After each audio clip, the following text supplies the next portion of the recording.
like to give you a few tips about how to play your Psalmodican and how this transposition stick works with the various books that we have. One way to play, a very simple way, is just to pluck the string, and if you don't have a bow, that's what you can do. You can pluck it with your finger or use a pick. And then to fret this is what you're doing with your left hand. And all you're going to do is, when you want to play this note, you're just going to push the string down behind the fret.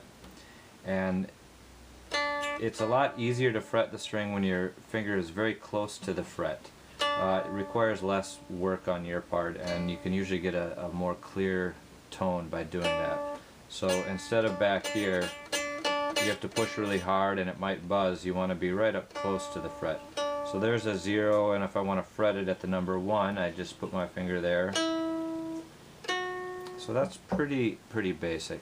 Now if you're going to use a bow, first thing you're going to want to do is tighten the bow hair. So I'm just going to turn this knob right here clockwise to tighten it, and we like it about like that. You don't want to over tighten your bow, that's hard on your bow. And you're going to place your bow on the string. Now it doesn't require a whole lot of pressure to get a good tone. You don't have to push down really hard, and if you do push down, it'll get kind of squeaky. In fact, the weight of the bow itself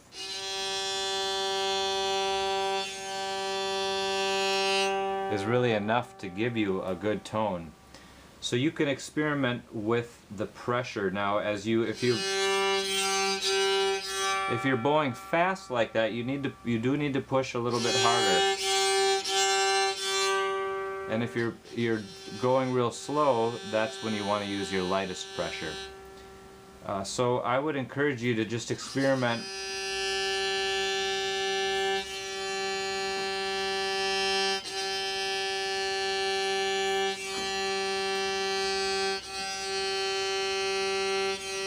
Experiment with your right hand, just bowing the string back and forth, and try to get a nice pitch. Now where you put your bow has an effect on how this sounds as well. So if I put my bow real close to the bridge, it's very hard to get a nice tone. If I put it up here,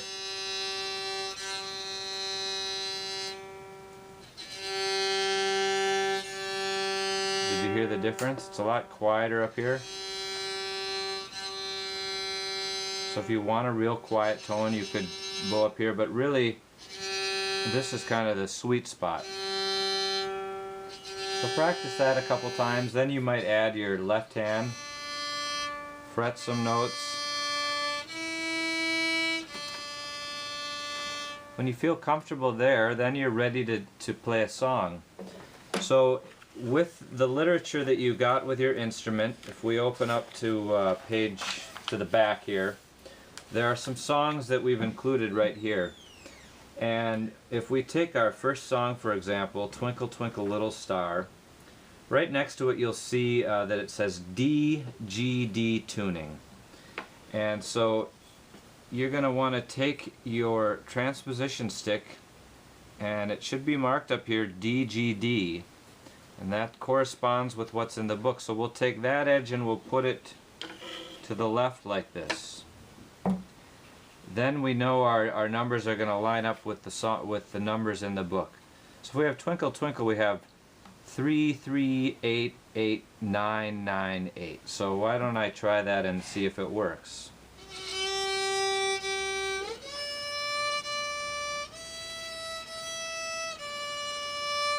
And it does.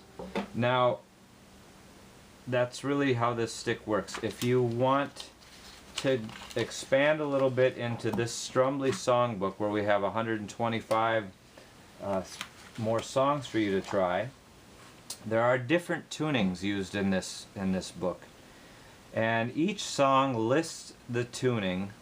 And when I say tuning, I'm really talking about the tuning that's used on the Strumley. But the way that translates to this instrument is that we're going to use the tuning will determine the numbering system we're going to use. So if I look at Old 100th, it says it's in DAA tuning. So I have I have DAA right here on my stick. It's on the other end.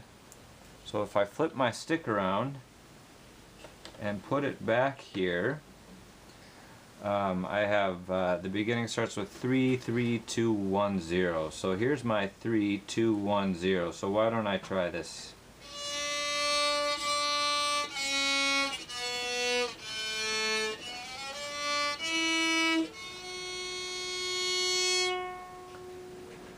And the reason why you want to have this, use these numbers, is so you can read this music in here, but also then, particularly with the Strumbly book, there are chord names above the lyrics.